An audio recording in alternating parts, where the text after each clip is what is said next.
Good evening. Welcome to the show, y'all. I am running it today. My name is Michael Lane. I am the president of Liftport Group. Tom Olson is helping a friend out, so he is unavailable this evening. We've got a great guest. I'm really looking forward to our guest. We'll bring him on in a moment. As usual, we're going to talk about the news. Really, the big news of the week is Blue Origin. You know, they had a pretty big week, and we did talk about momentarily on Thursday, but it's worth talking about more. And with that, stick around. It should be a fun show. We're gonna talk data centers and space some more. There's some interesting controversy, and we've got a great guest to really bring his perspective to it. All right, and so with that, let's get this party started.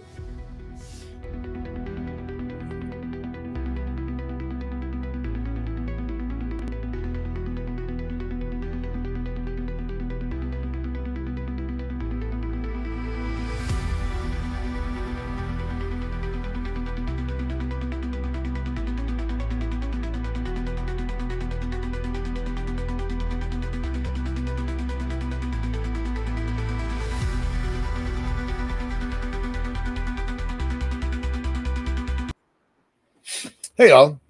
So this show, as you know, is I hope you know. By the way, Tom always says that, but I do hope that you know that this show is sponsored by the Center for Space Commerce and Finance. What is the center? We champion and strengthen emerging space startups and space adjacent enterprises worldwide through advocacy, access, and advisory. Our pitched events and world-class boot camps fortify startups to be better investor ready.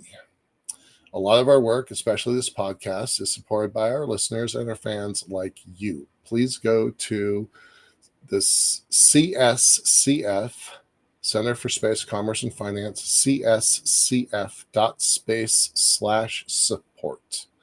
And click on that plain as day donate button. A little in the tip jar each month goes a long ways. We thank you very much.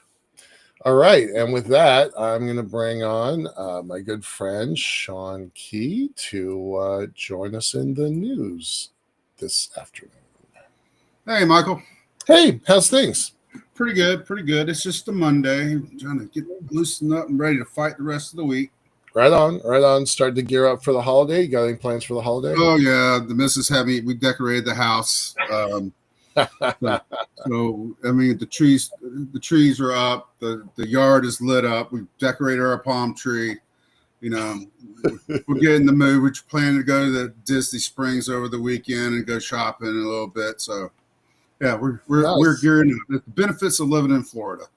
Right. Well, the benefits of living in Washington State near Seattle is it is pitch dark at 5 o'clock in the evening. It has been raining for 4 days straight. I went for a drive over the weekend. That was pretty nice. It was kind of relaxing. It's kind of the only thing I did to relax over the weekend, but things are starting to gear up a bit for Liftport, so I'm kind of excited about that. And honestly, I don't really want the holidays. I kind of want to work straight through. So, we got to get through them, though. And then business usually is back to business, ready to scrap and fight and get what we get. Right. All right. Let's kind of jump into some of the news. The first thing I'm going to bring up isn't necessarily news. It is there's a, how do I show this? This is not the same as normal. Hold on. Nope. I'm bringing up the Ad Astra or Per Aspera. Okay, I'll get it. Let me see if I can find it. You don't have that. It's a little hard for me to show it, but I wanted to kind of point this out because the folks involved are kind of a big deal. Dan Golden has been behind the scenes of the space sector for, 25 years, maybe more than that. He was the NASA administrator for a long time. And he came up with a pretty interesting newsletter called Per Aspera. And it really goes into the details, his perspective, his thoughts, and other people's. There's actually quite a few other folks involved with this. This week it was, why aren't there asteroid mines? Where are they? What's going on? We haven't seen anything. We've been going around in circles for 25 years, meaning we're going, the International Space Station's been circling the world for 25 years. But what are we going to do going forward? And I just think it's a useful kind of reality check. I read it, I don't know, maybe not every single week, but pretty often. And there's a lot to it. So I'm just going to put a shout out there for Dan Golden's Per Aspera newsletter. I think it's really interesting, and they put a lot of effort into it. Yeah, I get it too. And yeah, it's a very insightful read. It gives a little bit of different perspective, especially from someone who's been at the helm of NASA at one time. Mm-hmm. And that's a very useful perspective to get a glimpse. Yeah.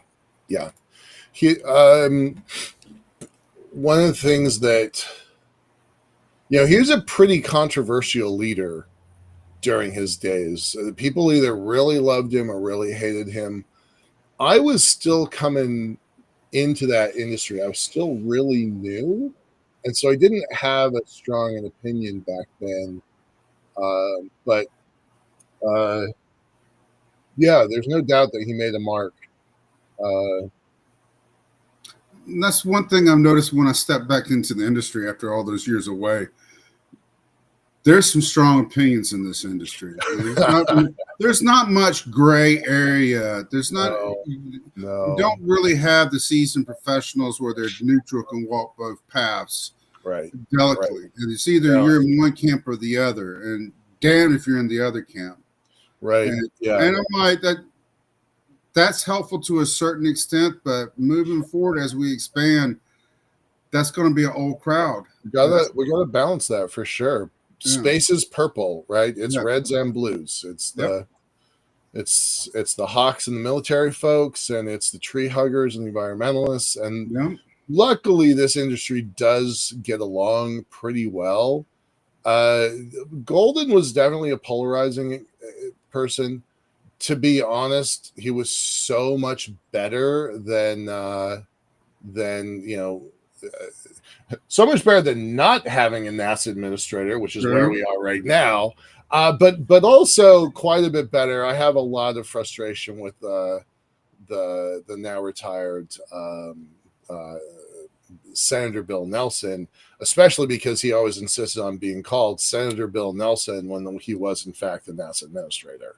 Like the politics of it got to be a little overmuch. Yeah. So, unfortunately, though, that's the nature of a government business. Yeah. It is, but that's by just. I mean, they're not for a for-profit organization. They're for the government's direction, and politics will dictate direction. Yeah, and it can change like the wind on a sail. And it does. All right, let's move in to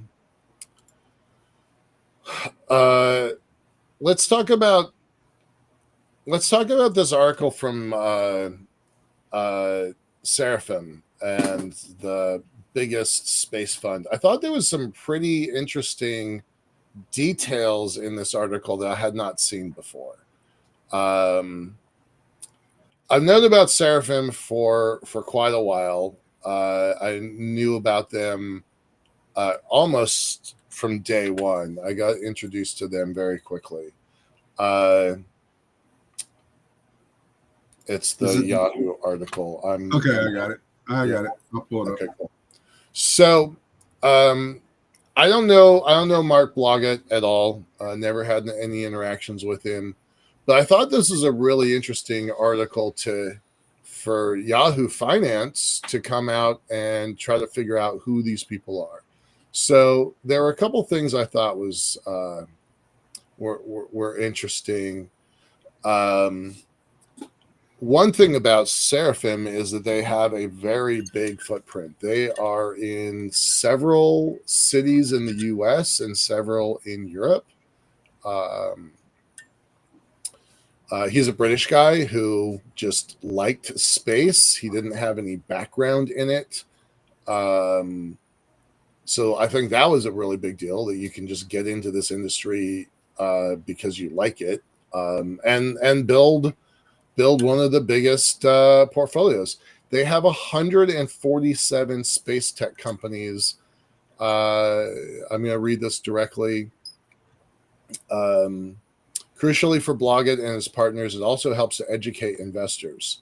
In its portfolio of 147 space tech companies and led by defense startups, 7 have been valued at more than $1 billion, and only 3 have failed. The British firm's net asset value has surged to almost 259 million pounds. 259 million pounds. Seraphim Space runs 3 key venture funds, an accelerator focused on supporting startup companies to access finance, a private venture fund, while in 2021 they were the world's first publicly listed space tech fund. So I thought that was pretty interesting. They have a lot more companies in their portfolio than I expected, and a whole lot more money than I expected. So good for them. Yeah. I agree. As you know, my concentration in college was finance. So, and it depends on how you structure your finances and what your target is. You know, if it's just strictly making money, guess what? You're going to go with defense funds. But if you're trying to shift the dynamics to a more commercial side, then you might be wanting to invest your money in something else. It depends, and it goes back to depends on what your mission is and your mission, vision, values as a company, and even an investment company. But yeah, good on them though. Good on them, right? Yeah, he's looking at the next generation of space capability. It's game changing. We all know that. If you're bothering to watch this show, you already know that. But it's nice to see it like in mainstream media. Yahoo Finance pioneered some of the earliest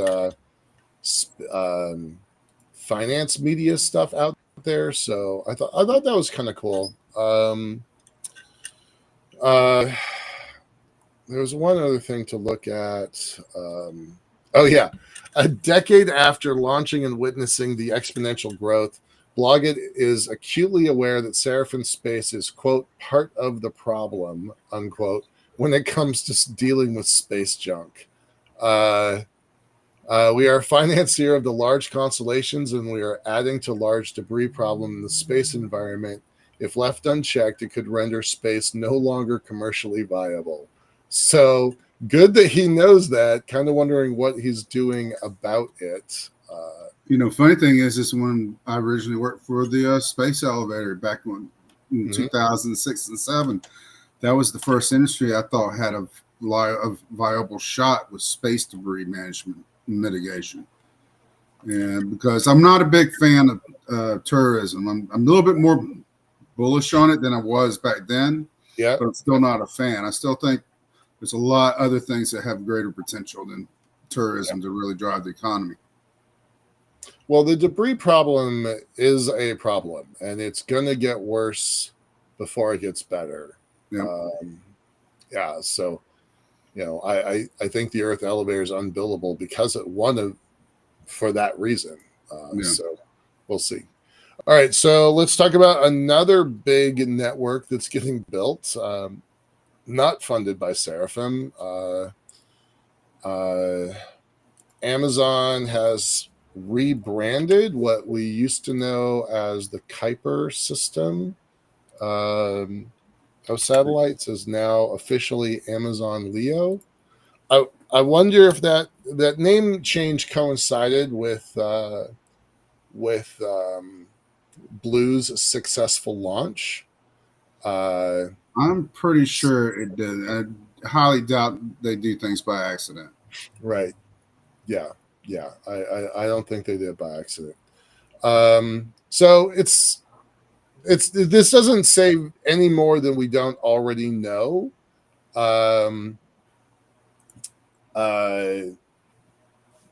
They changed their name. All right, cool, neat, great. I thought Kuiper was a pretty cool name, but Amazon Leo's more on brand, so okay, fine. The mission is to bring fast, affordable broadband to communities that aren't well served by traditional internet providers. Well, that's great. Not really focusing on affordability the way that they used to. There was a talk about how many satellites. I thought they had maybe it was a different article. Well, in a different article, I think they were talking about 4,000 satellites going to the sky, which, a couple of years ago was a phenomenal number, and now it's like that makes sense, right? Like it's much more blasé than it used to be, right? Like 4,000 satellites used to be a big deal, and now SpaceX has 8,000 already and is building more. I think their official number is 30,000 satellites. They're going to do a pause when they hit 21,000 and then decide if they need the extra the extra 9,000. I think that's their number. So to have Amazon come along and it's like, we want 4. We're going to start with 4 and see what happens. All right, cool. Yeah. Any comments? No, I don't know. It's just another run, another company trying to get into the market. Yeah. And that's the way I instinctively see it. I mean, there should be economic value if you want to invest into that, but right off the, just off the cuff, it's just another run company. I kind of dig their. Yeah, I was going to say that. It's kind of cool. That branding. It's pretty cool. I kind of dig their logo, right? Like that's not something we usually talk about on our show, right? Intersection of space and money, but okay, that's a pretty good logo. The E is strangely reminiscent of Microsoft's Explorer and Microsoft's Edge, and since Amazon is downtown Seattle and Microsoft is downtown Redmond, I wonder if they share the designer. But yeah, I'm like, okay, that's a pretty good logo if you're incorporating it into the Amazon system. So yeah, pretty sweet. Yeah, it was they got a new website that's blatant about how it is prioritizing home and commercial internet services.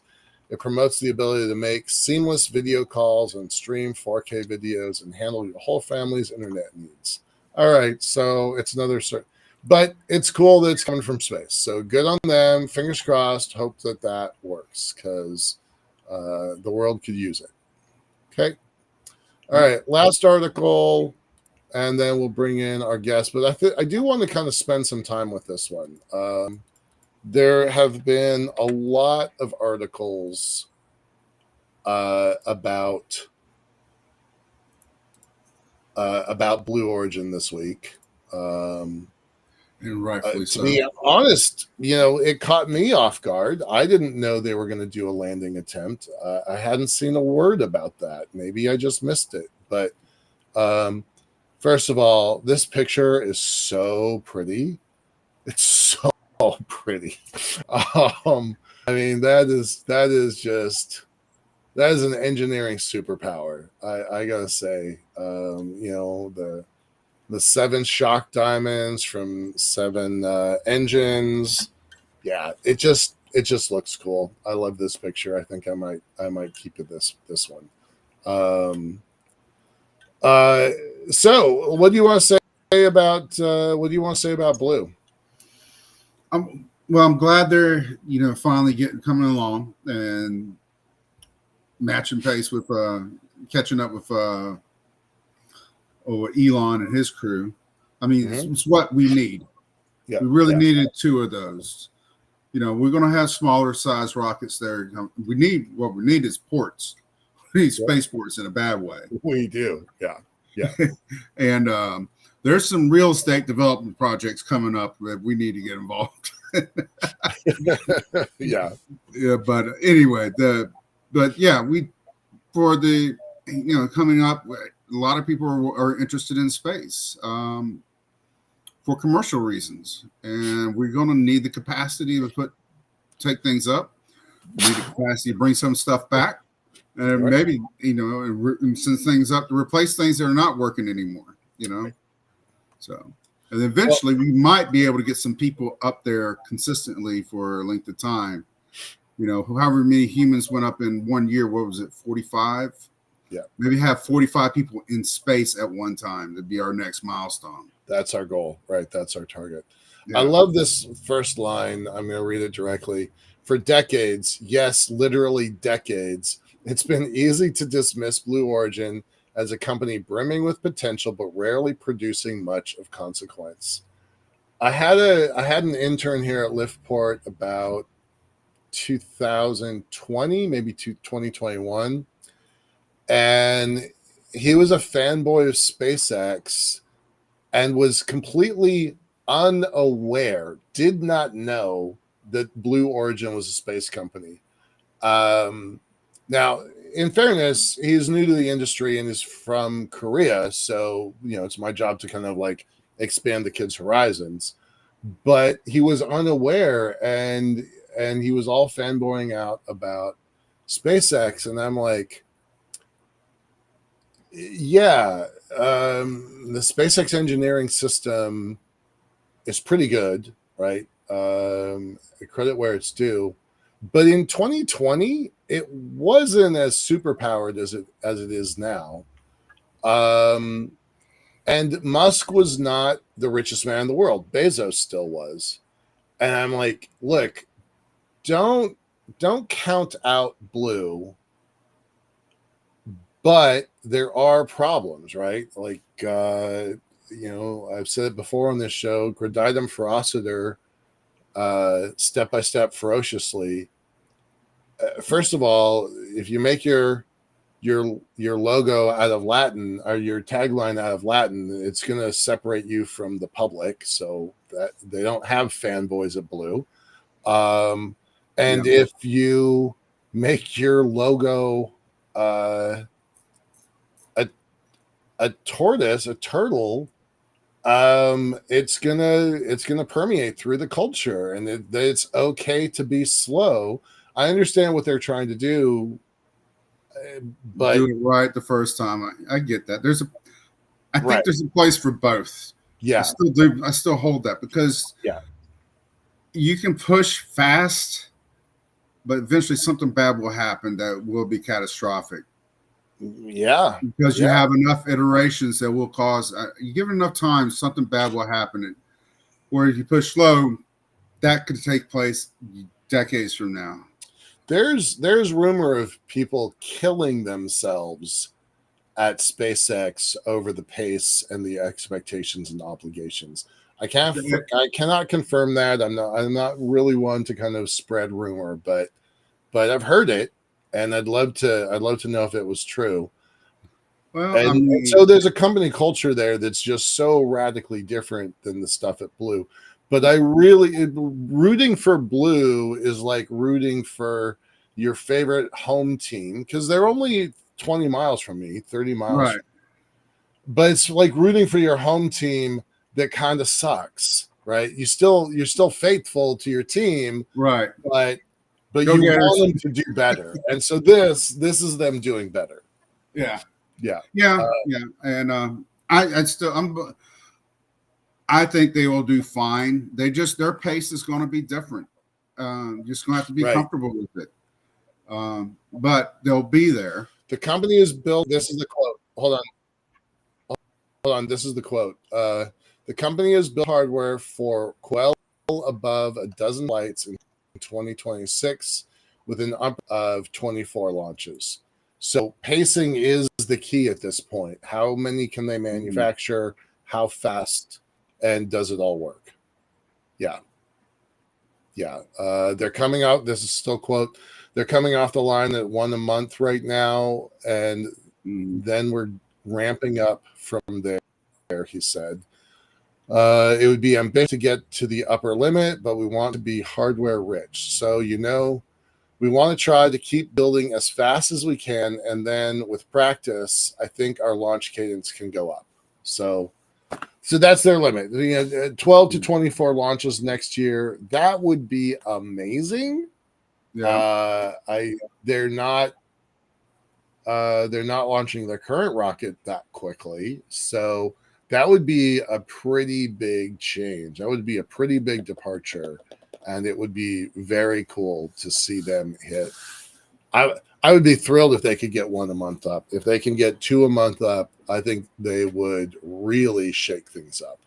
And here's the other thing is that their business plan is around servicing the industry, whereas SpaceX, along with other companies that Elon has created and owns, it's really about going to Mars. The technology is targeting Mars. So, and I've said this before, I'll say it on camera now. If something happened to Elon, would that still be a viable option? I don't see it, because I look at what happened with Microsoft after Steve Jobs passed away. Tell me something that they have created since he's passed away that has changed the culture. Yeah, I loved Paul Allen. That guy changed the face of Seattle really significantly. He brought AI to the city. He brought he enhanced biotech in the city. He died. His sister cratered his empire, sold off all of the assets that I cared about, and switch years. So yeah. Like Musk, loathe Musk. We want that guy to stick around. So If anybody's going to make it to Mars, I think he's the one that's most likely to do it. Well, and then Blue is specifically going to the moon, right? That's the thing I was really surprised about. They have a couple trips to the moon planned in 2026. Well, you found your carrier. You find somebody to help you bring the gear up to set up the elevator. Yep, exactly. All right, let's move on and bring on our guests.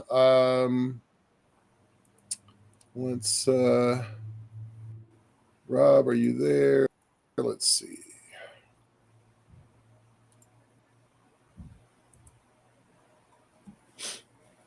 Oh, Doug, I didn't see your comment. I was on a different screen. So this is important. Thanks, Dr. Plata.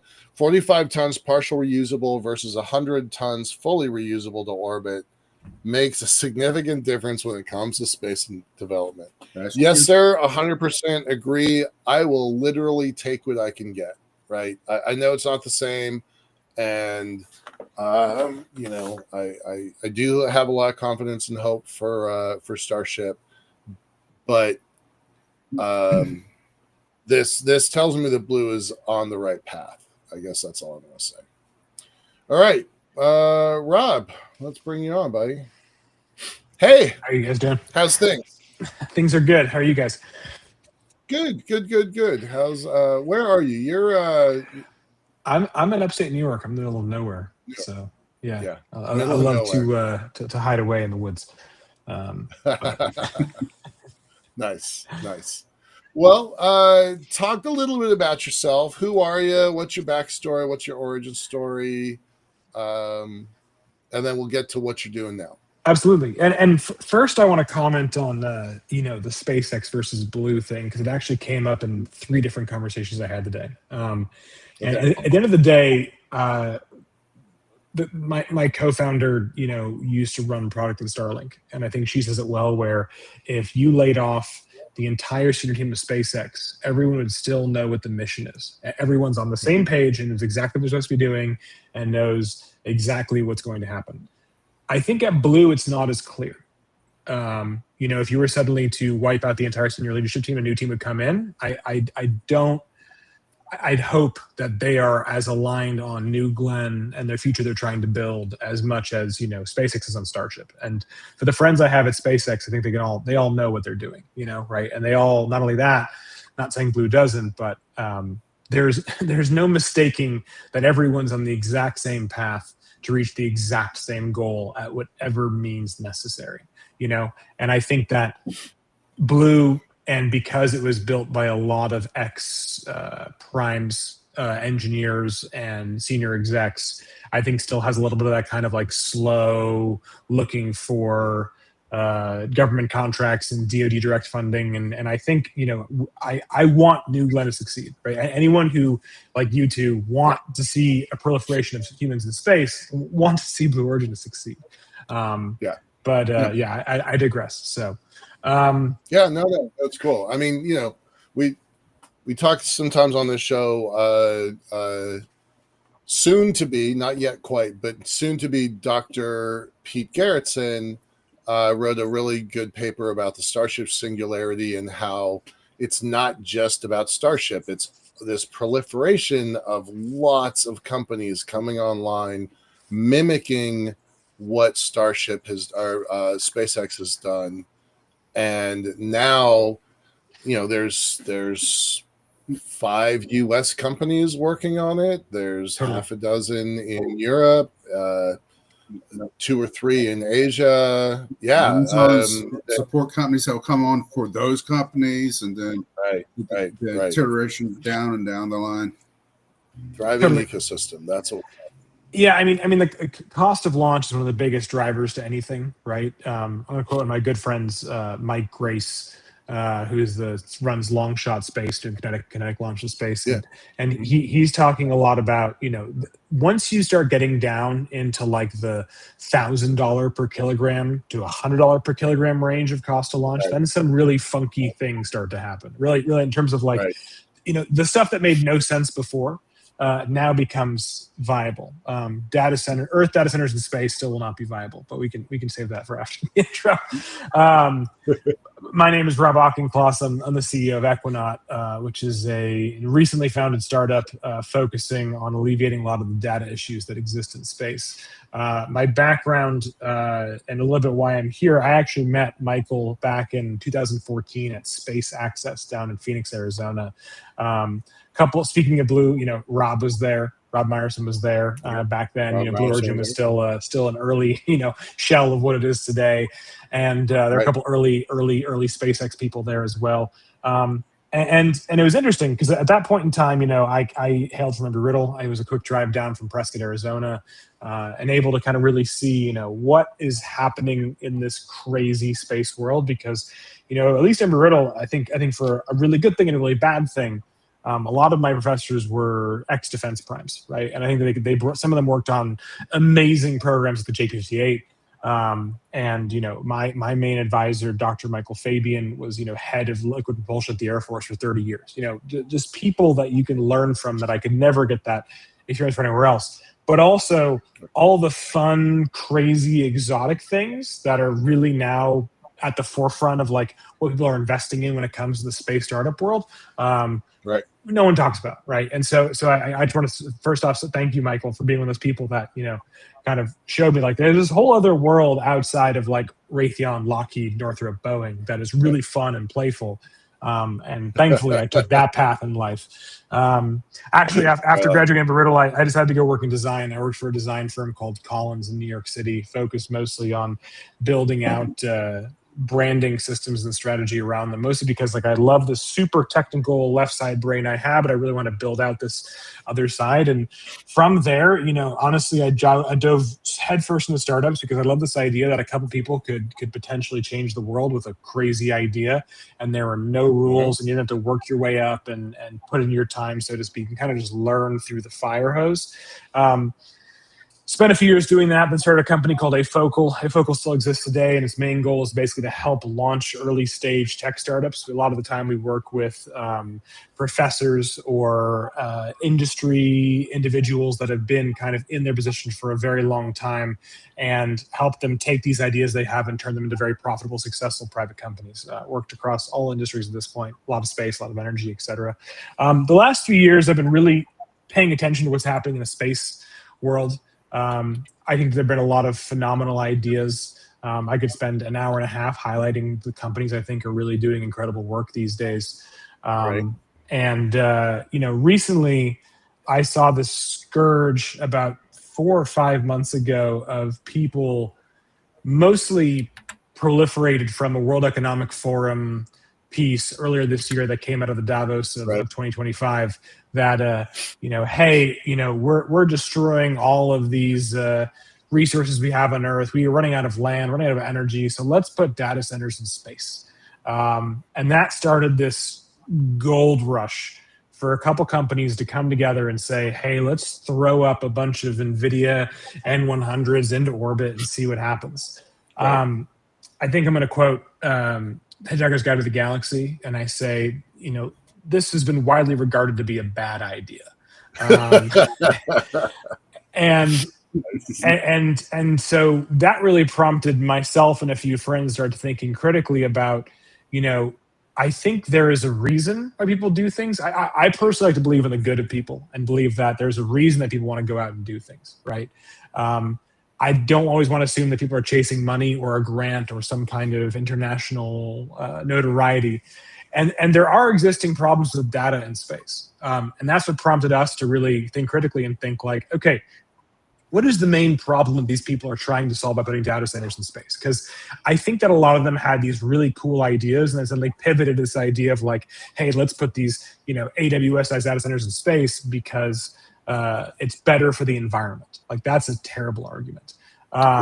Not to mention that we now know, after some numbers have been crunched the last few weeks, that just today the cost of putting a data center of equivalent size in orbit and just in LEO compared to Earth is 200x, right? Which is not feasible in any scale or form. And also, if that was your budget, I guarantee you for 2x, maybe 2.5x max, you could build the cleanest, most environmentally friendly, eco-conscious data center on the planet.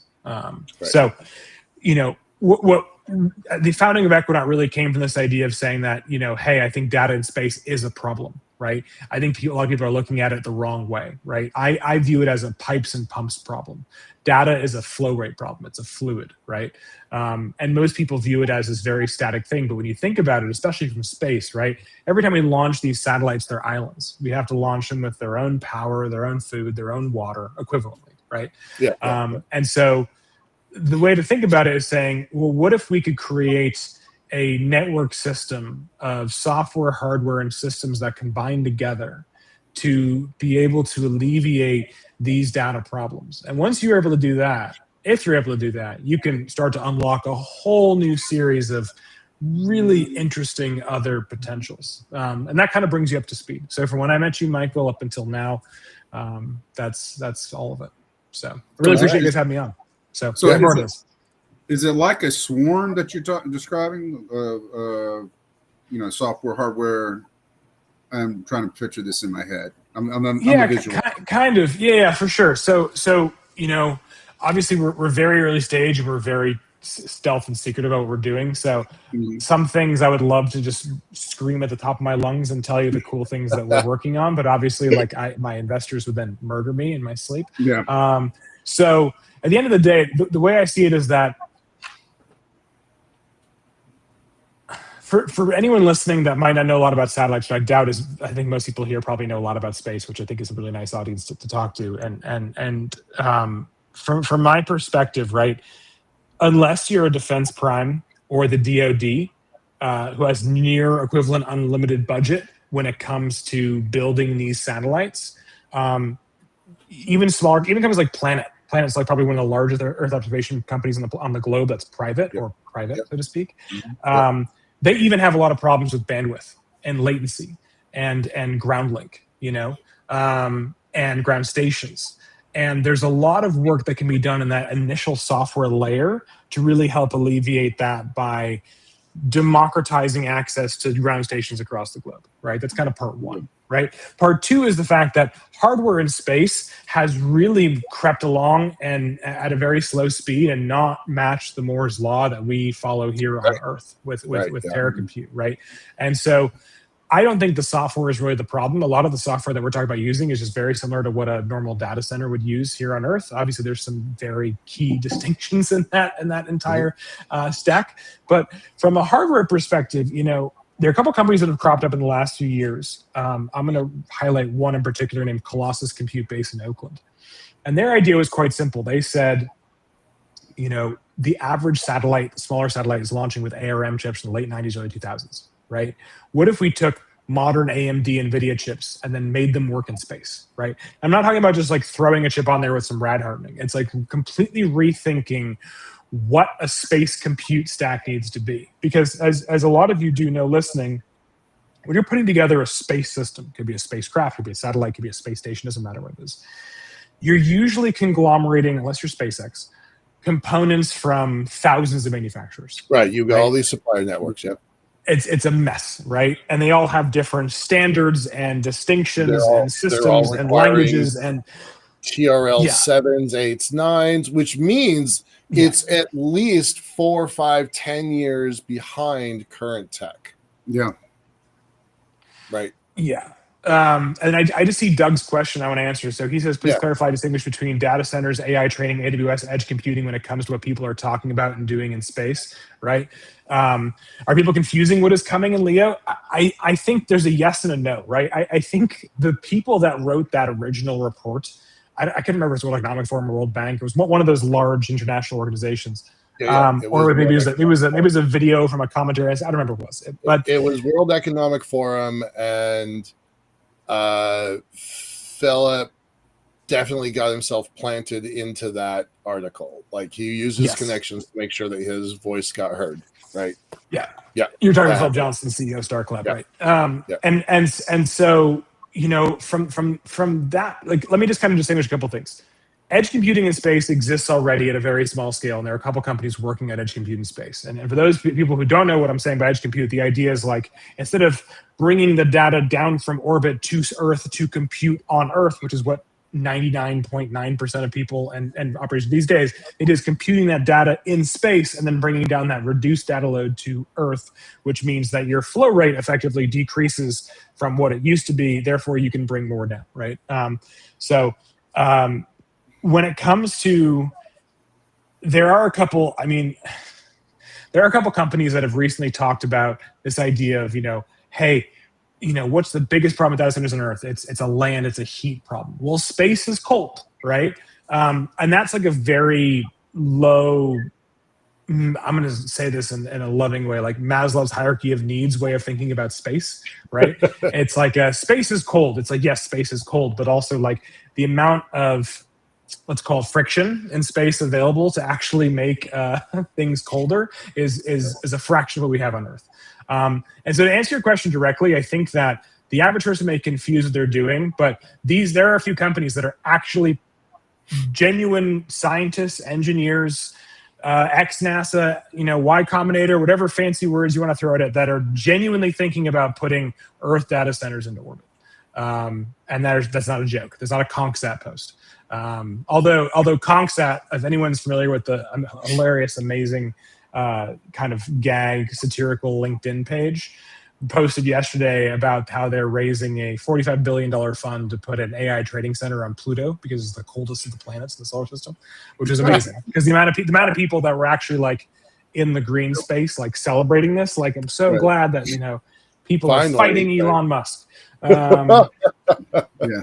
So I digress. I know it wasn't exactly an answer, but yes. So going back to what we were saying, if you're able to solve the compute problem and you're able to bring this level, even a fraction, even let's just say 10% of modern Earth computing needs to space, it would be an incredible improvement of what we have now on average, right?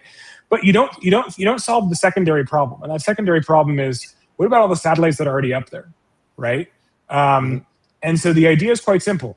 What if you had a series of satellites in space with really good hardware and really good software that could really be that communication layer between existing satellites, the ground, compute capabilities, et cetera, then you start to solve a lot of these resultant problems that can really, as one could imagine, start to move things along. And so if you talk about this from I think Sean disappeared. If you talk about this from a like step 1, 2, 3 perspective, step 1 is getting back to this idea of saying, let's just solve the problems we have now, right? I'm thankful enough to have a couple friends who work deep in the Earth observation world. And there's a lot of really incredible things we can learn about this planet, the problems that we have facing this planet, climate change, migration, deforestation, weather pattern changes, even weather pattern predictions, like knowing when a hurricane is going, knowing it's going to kill a certain community or it's all about early warning and prevention, right?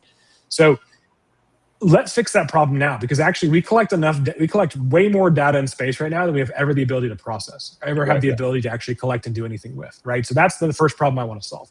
Second problem I want to solve is understand there are a lot of satellites in space talking about, debris and having less shit up there, excuse my French.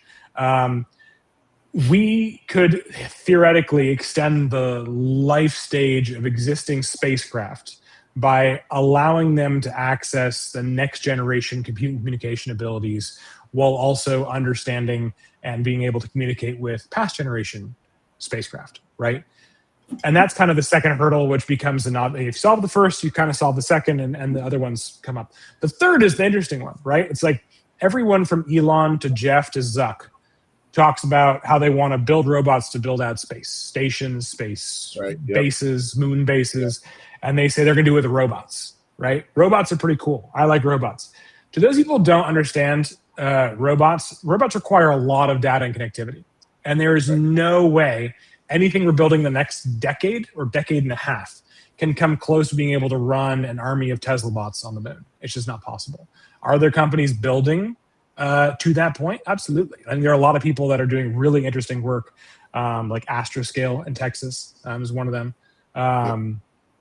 I think that's the name of the dog. Yeah. But yeah. So I hope that answers your question, Sean, because I think it comes really down to like this idea of like having the ability to sell. And also from my perspective, it's like, I think most companies nowadays want to develop their own product and own their own product and be like, it's only us and our product. I don't view things that way. I'd rather say like, hey, we're going to save the top 10% of performance for ourselves and our spacecraft to create a service. But the one right below it, we'll happily sell to you to place in your satellite. Because why wouldn't we do that? Right.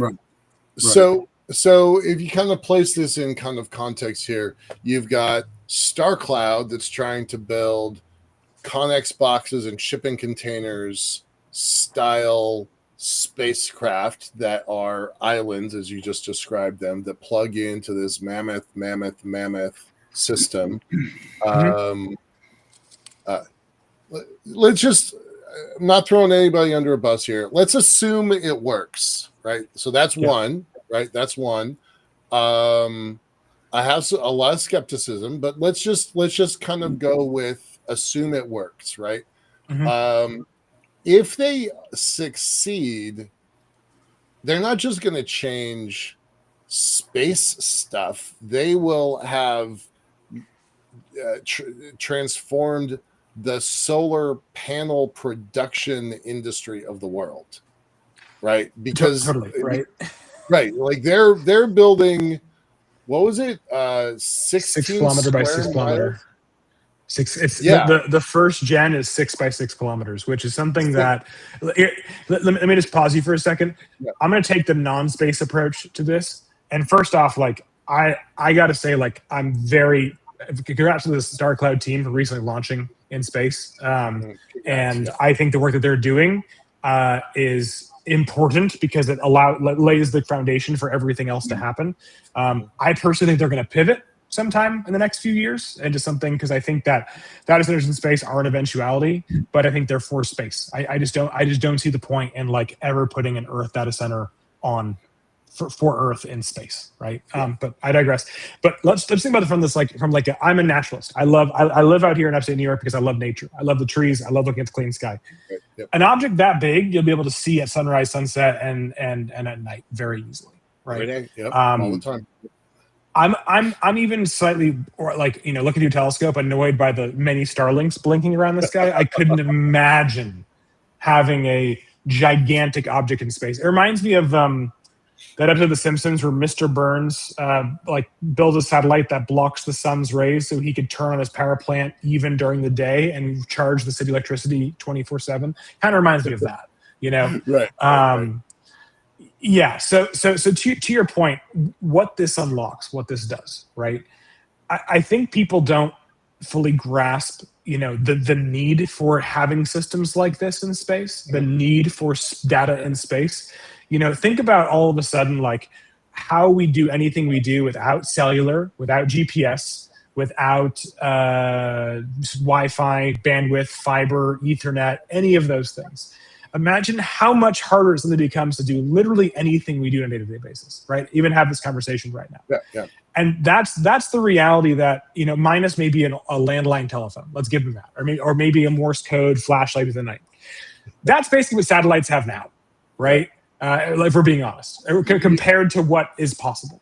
And I just think that if you are able to have the connectivity that is possible with having connections like this, then you will be able to unlock a whole new era of really funky, cool ideas, just like lowering the cost of launch unlocks a whole new era of other things, right? If you could do 1,000 kilograms or even $100 a kilogram to orbit, the need for a Starship booster, like fuel tanker, becomes obsolete. So you can just kind of launch things you can launch fuel into orbit, cheaper and cheaper and cheaper.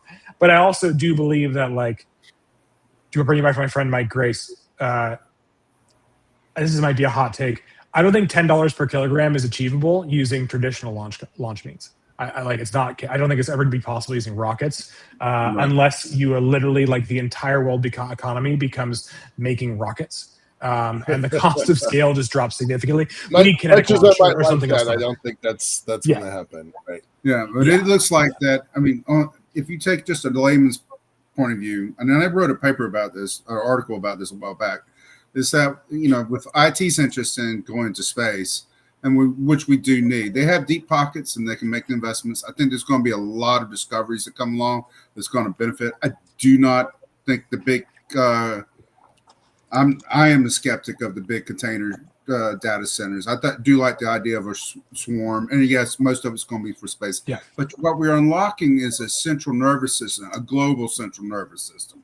Is what we're really doing, and we're building it. I mean, pretty much. I mean, this is all of a sudden it's starting to become a hive. Yeah.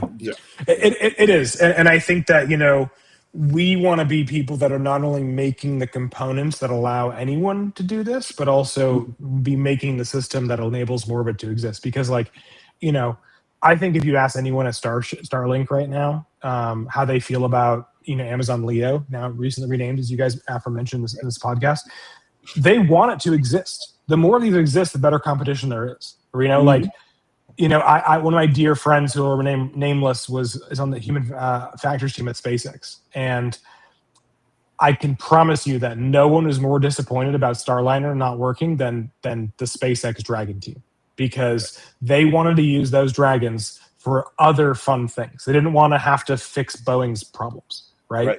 And I think that's what space is like space is getting, I don't know if you guys feel this right now, but especially in the startup space community, there's this feeling of community right now, right? It's not as much as like other, you look at finance or you look at biotech, it's like all cutthroat, like art of war, Sun Tzu, everyone's trying to fight each other. And I think space is getting back to this like global cooperative thing that it should go back to. And that's what I want. Like I want StarCloud to succeed. I hope that in something slightly different, right? And other people like, Sophia Space and others to do well. Because the more of these that exist, to your point, Sean, you're able to do so much more, right? Because what I think about is that, I went to high school starting in 2008, right? I'm 31 now. So at the end of the day, I couldn't have dreamed of being able to launch and work on a small sat when I was in high school. It's just too expensive, right? Right. At Embry-Riddle, when I was in college 4 years later, that was like the beginning bleeding edge where like the top aerospace schools were getting money and funding from the government, from NASA, from the school, from private donors to be able to launch a small CubeSat. But it's still a multi-million-dollar project, you know?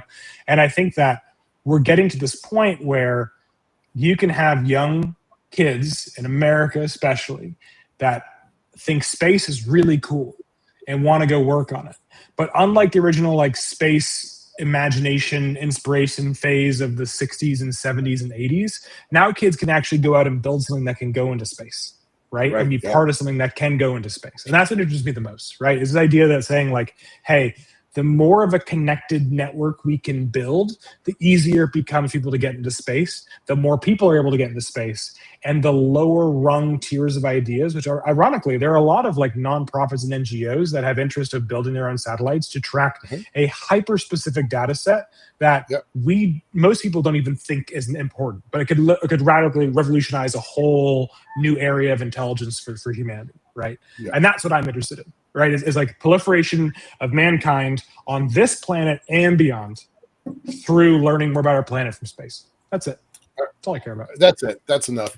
All right. So with our last 4 minutes here, what does the next 5 years look like, and what does the next 25 years look like, especially for Equinox? Right. Remember that we're really a show about the intersection of money and space. So talk about that a little bit too. But 5 years and 25 years. Go.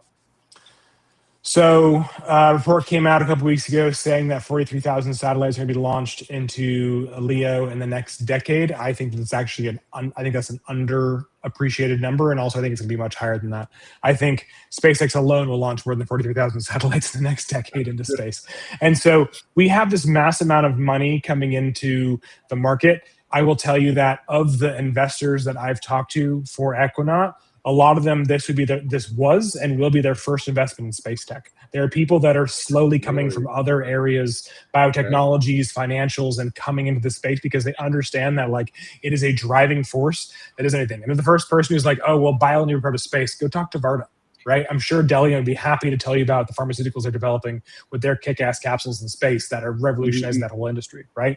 So I digress. 5 years from now, I think if we're successful, and if you guys are successful, you will have the ability in space to access some level of connectivity and compute in space that anyone can do. Almost like an AWS, I can log on right now with my laptop and join. 25, and I think that at that point, it creates a whole new economy that doesn't exist yet. That's why like us doing TAM research was so hard, because it's just like you're estimating something that you hope exists in the future potential reality, right?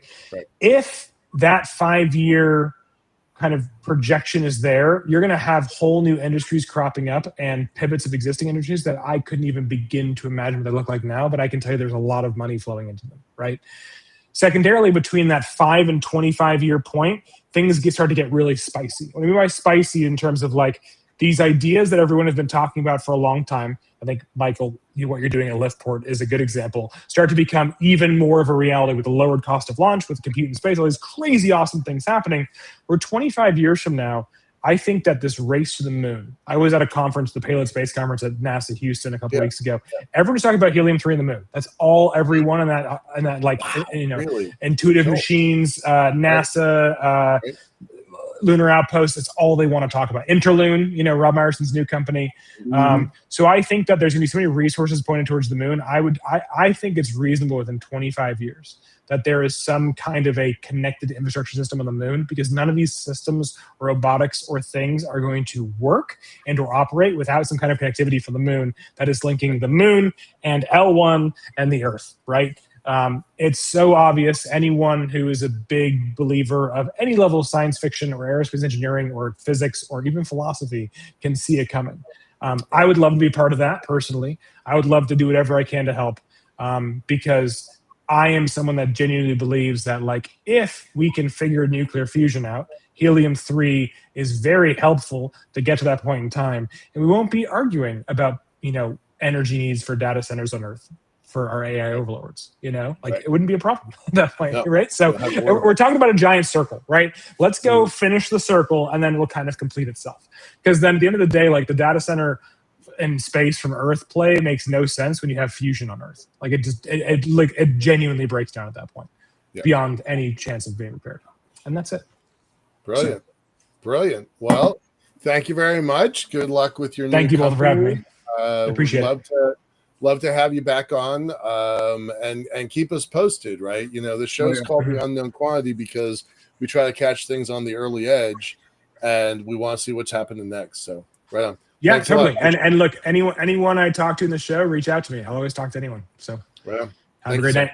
Appreciate it. All right, y'all. Thank you very much. Appreciate your comments. Dr. Plata, always great having your insight here. Thank you very much. We've got a great show on Thursday. We were supposed to have Dallas Beanhoff last week, but he was ill, so he was rescheduled for Thursday. And a couple pretty interesting guests coming up in the following weeks as well. We will be taking a bit of a break on Thanksgiving and also Christmas and New Year's. Our shows kind of fall on some inconvenient dates, but thanks very much. We'll see you Thursday. Bye-bye, y'all.